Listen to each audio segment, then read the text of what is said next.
مومنو، تم کو مقتولوں کے بارے میں قصاص یعنی خون کے بدلے خون کا حکم دیا جاتا ہے، اس طرح پر کہ آزاد کے بدلے آزاد مارا جائے اور غلام کے بدلے غلام اور عورت کے بدلے عورت۔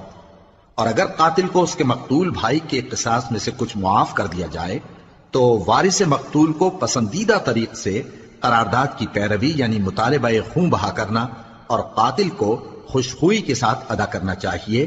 یہ تمہارے پروردگار کی طرف سے تمہارے لیے آسانی اور مہربانی ہے۔ اب جو اس کے بعد زیادتی کرے اس کے لیے دکھ کا عذاب ہے۔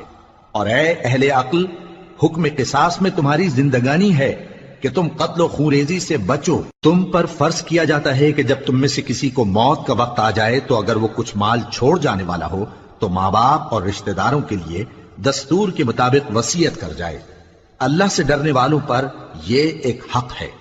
پھر جو شخص وصیت کو سننے کے بعد اس کو بدل ڈالے تو اس کے بدلنے کا گناہ انہی لوگوں پر ہے جو اس کو بدلیں، اور بے شک اللہ سنتا جانتا ہے۔ اب اگر کسی کو وصیت کرنے والے کی طرف سے کسی وارث کی طرفداری یا حق تلفی کا اندیشہ ہو تو اگر وہ وصیت کو بدل کر وارثوں میں صلح کرا دے تو اس پر کچھ گناہ نہیں، بے شک اللہ بخشنے والا ہے، رحم والا ہے۔